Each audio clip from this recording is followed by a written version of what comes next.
consider all the energy that a single atom possesses. But it has become a fundamental truth in our world. London has opened doors full of wonderful and terrible realities, and as a truth, it must be pursued. Yes? But is it really worth pursuing if people use it for destruction? Scientists aren't responsible for how the world uses the truth. We're just responsible for discovering it. You are both right.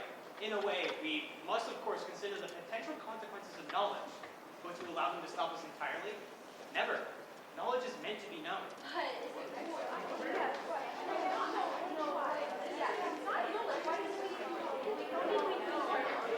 Now, that's all for today, I suppose. Come prepared to discuss the different behaviors of light and how those differences impact modern technology.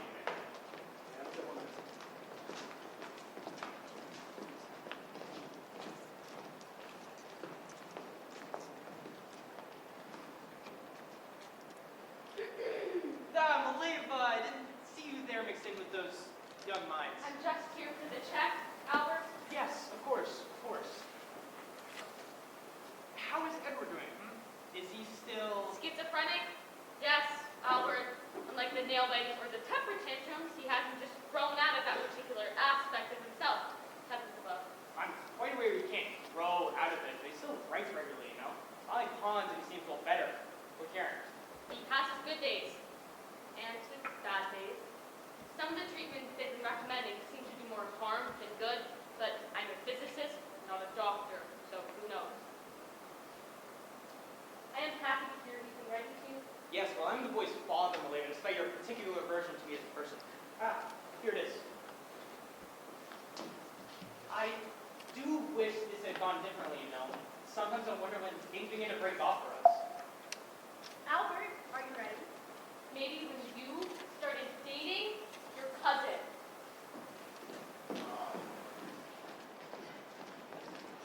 That was cold, Maleva.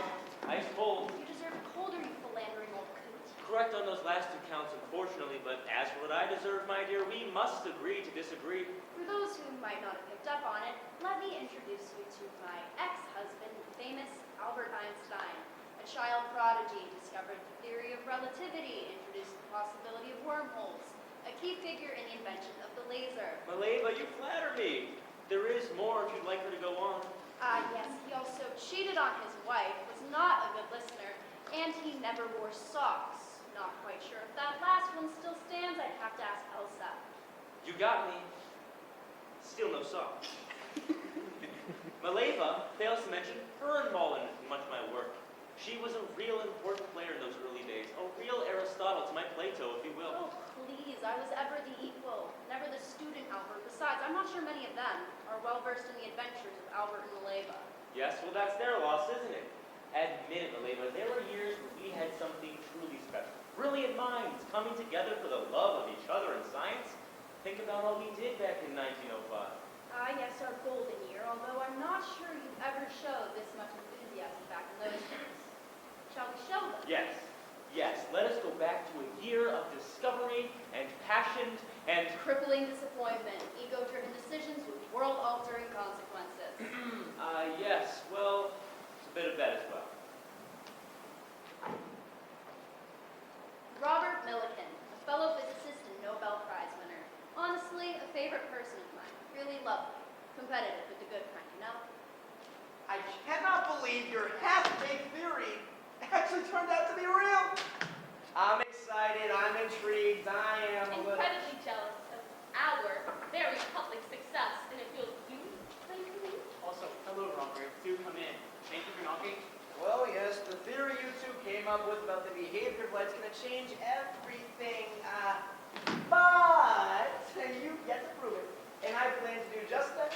I'll take a slice of this discovery for myself, and you can quote me on that. Take your slice, Robert. We're already moving on to our next venture. But if you beat us to the Nobel because of it, I'll slander you from Bern to New York and back again. Well, I wouldn't bring it. Besides, with an unstoppable team such as yourselves, I don't even think that'd be possible. Tell me, how are the boys? Perfect. Or terrible. You know exactly how all children are when they're young. I want to scream about 80% of the time. But then they smile in this really specific, adorable way, or just give us hugs out of nowhere, and it's over.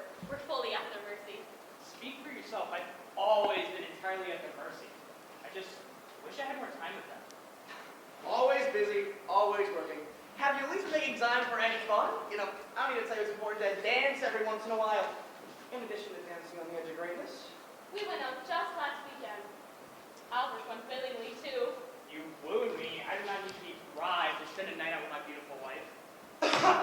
Oh, sorry, your happiness is making me nauseous. But I'm glad for the two of you. You know, I figured with the night been turning out recently, it'd be more consuming.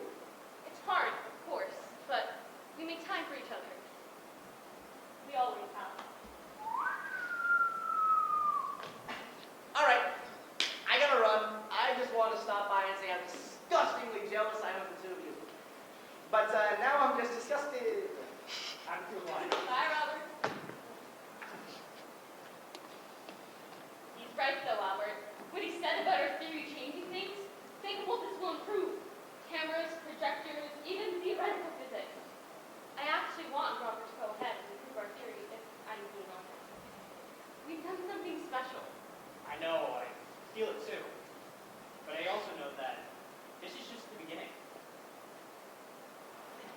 They must all be wondering what it was that we discovered. They're probably more confused by how happy we look. To understand the photoelectric effect, you must first remember that the electrons are only emitted if the incident light has a frequency. Albert, may I? Consider a spray bottle. Where did that just come from? We used to think light was a wave, so it only functions like this. But it also functions like the mist setting, which is significant because it changes the way we think about everything. It allows us to understand how light works and to harness it for our own needs. It paves the way for things like cameras and sensors and Television. Yes, it was quite impressive to be sure. But it didn't stop there. Next came the Brownian effect.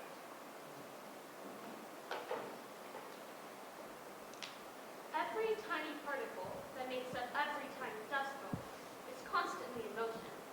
Such a simple idea, really. Simple, yes, but beautiful. Molecules exist, atoms exist, and they matter. They impact the macro world in an extraordinarily real way. From dust motes to downbursts, data handed and all. You know what this means, right? Atoms, molecules, they're all accessible now. Even without being able to see them, we can predict their movement. Yes, I made the unattainable attainable. It's exquisite. You mean we? We made this, of course. Elsa, how lovely to see you. Elsa, Malema, this is my cousin Elsa from Germany. Nice to meet you, Elsa. Albert has written so much about your work together, but I hardly understand a bit of it. You know how he gets when he's excited about something. Yes, I certainly do. This one we were just working on is pretty simple, though. We've observed that tiny particles can be influenced by things like air or temperature, or even just the way they bump into each other. Yes, quite right.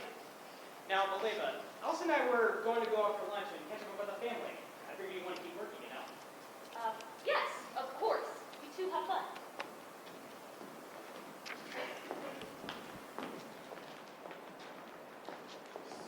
So, that was weird, right? I'm glad you noticed it too. I made a perfectly good joke back then and nobody noticed. Atoms exist, and they matter, huh? There you go. Please, Albert, it wasn't that clever. It was definitely unintentional. Secondly, that is not the weirdness I was talking about. What? With Elsa, nothing was happening at that point, Maleva. Just two cousins wanting to catch up about cranky aunts, which grandparents died, and whatnot. You held hands like this. Yes, and? When two friends are walking together, their fingers would not be entwined, or one might hold the other's arm. I don't know, they wouldn't be touching at all. Not to mention the fact that if you had been writing to her oh so much, you wouldn't have needed to catch up with her at lunch, on top of it all without me. Balderdash, you're seeing what you want to now that you have the benefit of time and perspective. I am seeing what I was obviously blind to before. There it is! You were so obsessed with your work. If I was the one who wandered, you were the one who shut me out. Whatever the reason, much like the particles we were studying, we did indeed begin to drift apart. Michel Vesta, fellow physicist. Great man, Michel. Real sounding board for all of our ideas. Real salt of the earth kind of friend. Michel was fine. With special relativity, we understand the speed of light as a constant. Michel, create a length, contraction, all things that years from now when we're flying through the vacuum of space, they will need to know. What we do here has implications we can't even possibly comprehend. It is grand, isn't it? We'll never see the true implications in our lifetime, of course. But to know that will help the human race explore, survive when the world is spent, not a bad legacy, I'd say. Come see for yourself. Yes, of course. I've been talking to you about it for 20 minutes. Congratulations, Frank. This is truly special. Congratulations, cousin. Also, why don't you and I go grab a drink while Albert finishes up here? You can show me that restaurant the two of you found. Yes, let's do just that, Michelle. I'll see you both later. Michelle, are you able to meet with 21 papers? Yes, of course, Albert. Come by any time later tonight. Okay, let me have it. What have I done now, Maleva? Tell me, please, what minutia I've decided to focus on today. They both act as though this discovery was yours, Albert. Not an incredible joint effort between the two of us. What are you talking about? Michelle wasn't paying attention to you, was he? Well, that's Michelle. There's no harm there. You said nothing as they praised you alone. Do you know how that makes me feel? Personally, I feel like that should make you rather proud to have such a recognized husband. Maleva, we both believe we're brilliant, but one of us needs to be the face of all this. We're building a scientific empire, brick by brick. You are a foundation. Let me be that front-facing wall to help the public feel secure. And what could that possibly mean, Albert? Why wouldn't they feel secure with my book? Because you and I are different. The only difference is that I'm Maleva and you're Albert. I'm so glad you understand each other. It's not just that, Albert. You know it isn't. She just kissed you in front of me, and clearly Michelle is well aware that you two are off discovering restaurants together on a regular basis. This is working. My dear, I couldn't agree more. I actually wanted to talk to you about this exact topic.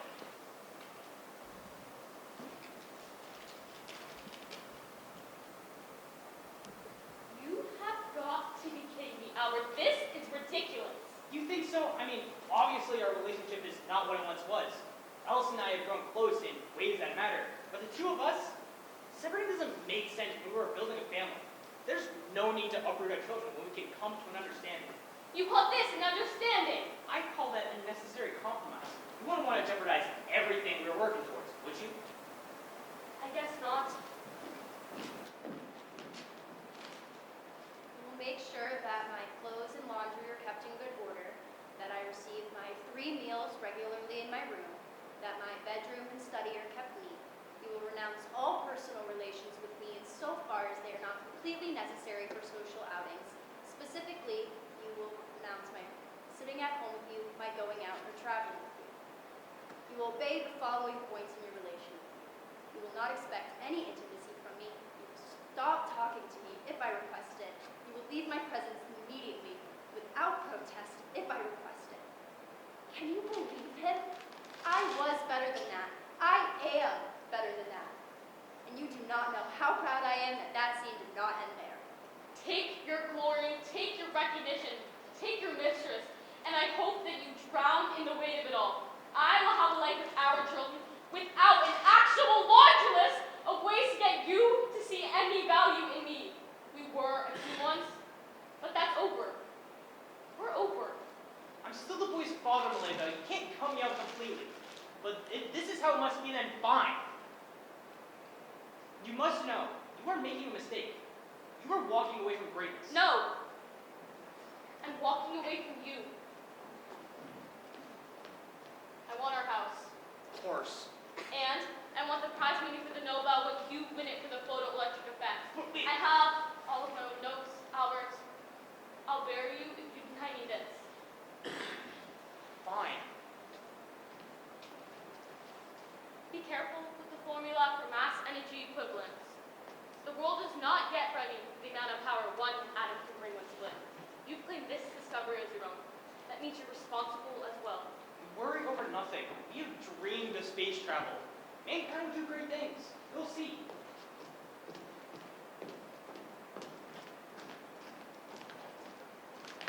Albert did end up winning that Nobel, and I took every penny to help care for my son and rebuild my life. I watched him rise to fame with LSAT aside, and while I felt grateful to have escaped him, I had to watch decades worth of my work slip away. It is the curse of women, to be better than the world is ready for us to be. Calm down, Maleva. Don't make your problems the world's problems. You are truly the most idiotic genius I have ever encountered. I can name 4 without even thinking about it. Actually, I'll let them share their stories, seeing as they were robbed of that chance once. Rosalind Franklin. I discovered the double helix using X-ray crystallography. James Watson and Francis Crick got the Nobel and the credit. History tried to paint me as a tragic woman, but a picture just didn't know what to do with it. But I did. I shared with Watson and Crick, because science is about knowledge, not glory. They shouldn't cite me in that final paper. And then I died young. Most people forgot I was involved. Eunice Newton Budd. I discovered the greenhouse effect decades before John Newton. I took 2 glass jars, one filled with carbon dioxide, the other regular air, and I put them in the sun and saw quickly the one containing CO2 heated up compared to the other. Unfortunately, Kindle's experiment was bigger, fancier, but not necessarily better. Margaret Keane. My husband convinced me to let him sell my paintings under his name. No one wants to buy art from a woman, he'd tell me, so I painted and painted until I couldn't take it anymore. I came clean. In order to determine who the real artist was, the court ordered us both to paint something. Robert said it's some spontaneous shoulder pain that prevented him from participating. I cited Vicky. Elizabeth Beatty. I invented the game Monopoly. Well, technically I called it the landlord's game. Now, I know there's some sappy, rags-to-riches story out there about how Charles Darrow built up the game himself, but it's simply not true. I applied for the patent. Darrow just played the game and thought it would be a great idea to submit the same idea under a different name. In all fairness, his name was better, but that was the only fair thing about it. Thank you, ladies. Not every woman gets this opportunity. So many are lost, their stories only living in the memories of those who experienced their triumphs directly. I will admit, I am moved by their stories. You are? I am, but you're making me out to be some kind of villain, and that's just not the case. I gave the world the refrigerator. E equals MC squared, that was me. That was us. But you didn't listen to me back then, Albert, and look where that got us, where it got the world. I will admit, the atomic bomb was not the desired outcome, What's done but... is done, Albert. And actually, we're almost done here. There's just one more person we need to hear from. No, you leave those women be. You've told their stories. Let them... Ed too, Elsa? Yes, Albert, me too. I stood by you through some of your worst years. I kept you grounded when fame came knocking on your door. But when I got sick, you retreated into your work, leaving me to deal with my grief. And you cheated on me constantly. I don't know what I'd expected, given how we started. Though I will admit, I am not perfect. I owe you an apology. Maleva, I saw you as a cold, calculating shrew of a woman. This is the worst apology ever. But I was wrong. Let my love for Albert blind me to the hurt I was causing, and I am so sorry. It's okay. Really. You were not entirely wrong in your assessment of me, and besides, we're older now, wiser, and we know who deserved the brunt of our anger. We both deserved a better ending. We both deserved more, certainly more than this genius. Now see here. Shall we? Let's. I really must protest. There's so much more to show, so much more stories, so many more... What?